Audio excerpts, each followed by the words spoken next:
You want to feel grounded and safe. But underneath that desire is a fear that you might not have named yet. Fear about finances, fear about the future, fear about carrying all the responsibility alone. And that fear is exactly what's keeping you ungrounded. Here's what I mean. Grounding isn't just a nice spiritual concept. It's your nervous system's ability to feel safe enough to relax. When you're afraid about money, about whether you can handle everything on your own, about what is coming next in your life, your body is in a perpetual state of bracing. You're holding on. You're vigilant. You're waiting for the next thing to go wrong. And that's not grounded. That's survival mode. A lot of people in this space are givers. They support others through their work, through their kindness, through their presence. They pour usually from a full cup because they genuinely care. But here's what happens. You give and you give and you give. You stay positive, you show up, you do the thing. And nobody notices that you're burning out. You end up feeling lonely, exhausted. Like something is fundamentally wrong with you because you can't seem to sustain the energy you're pouring out. You need time alone, but you feel guilty about taking it. You're tired, but you feel like you should be energized. You're functioning, but you're not actually living. This is what it looks like when your nervous system is stuck in fight or flight. Fight or flight is your body's survival response. It's designed to kick in when there's genuine danger and then turn off again when the danger passes. But when you're living with chronic fear about money, about the future, about whether you're enough, your nervous system never gets the signal that it's safe to relax. So it stays on.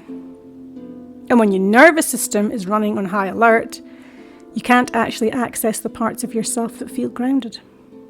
You can't access joy. You can't access ease. You can't access the clarity to know what you actually want.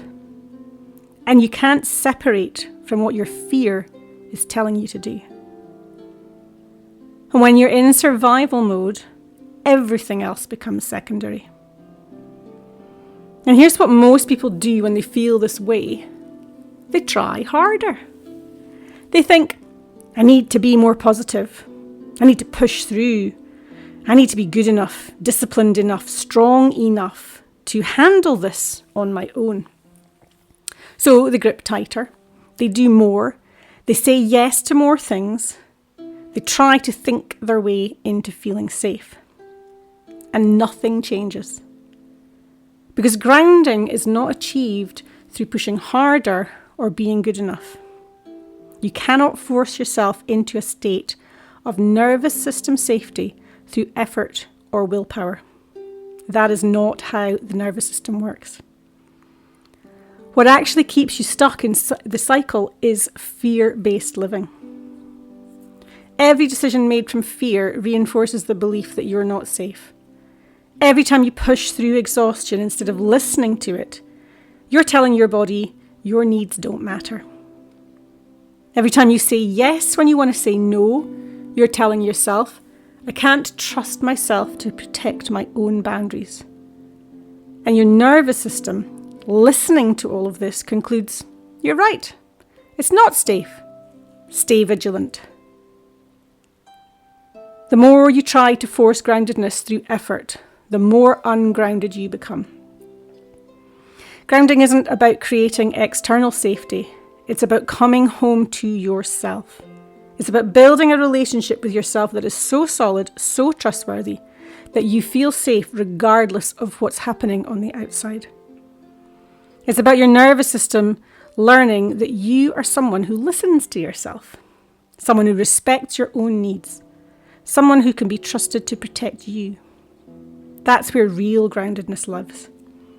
Not in a bigger house, not in financial security, although to be fair, that does help, not in having it all figured out, in coming home to yourself. So I'm going to give you 3 things that you can do this week to begin shifting your nervous system out of fight or flight and into what I call the calm response.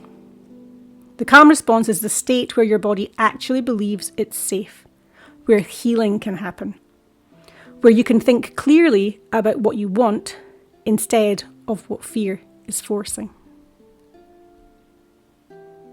Technique 1. Bring awareness back into your body. This week, pause 3 times a day and do this. Feel your feet on the floor. Actually feel them.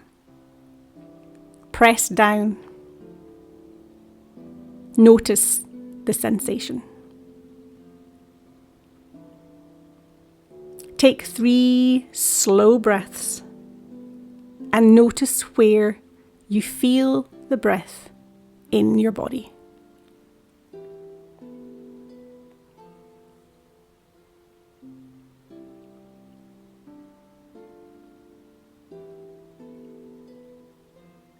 Find your heartbeat. Place your hand on your chest and really feel it. And stay there for 30 seconds.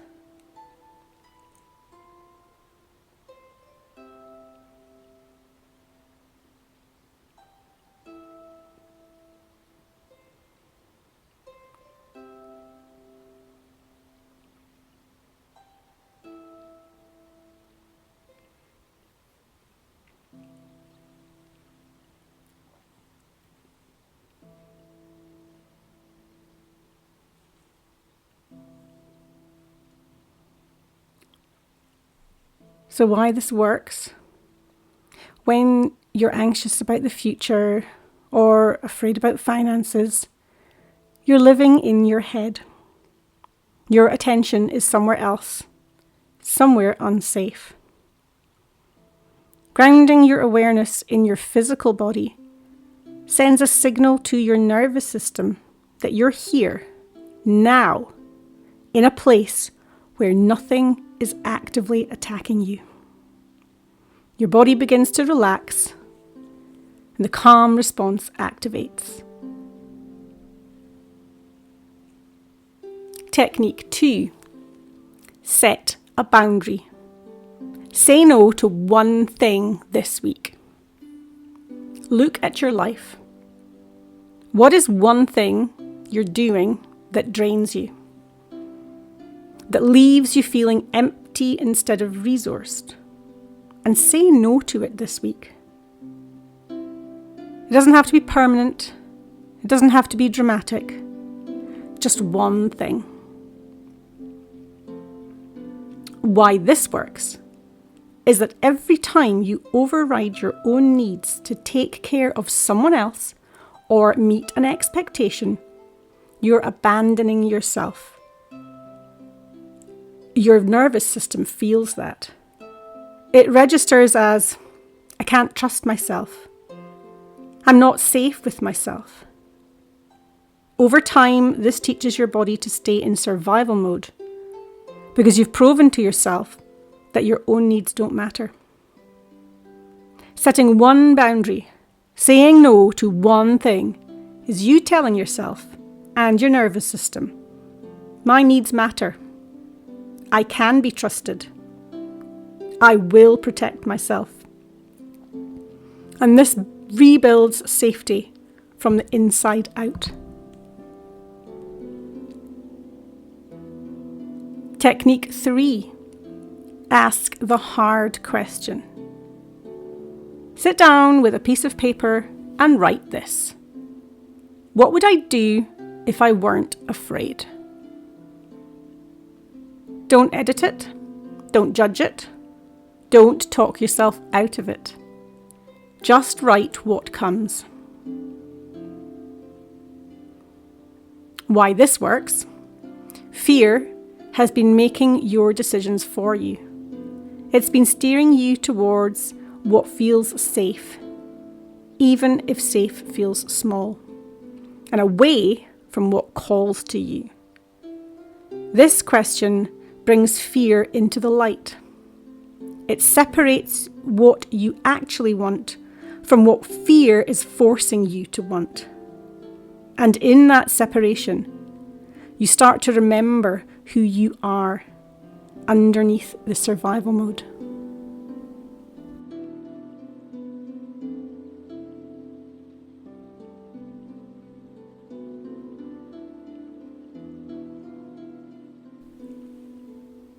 These 3 tools are genuinely powerful. They begin to shift your nervous system. They create space. They open up possibility.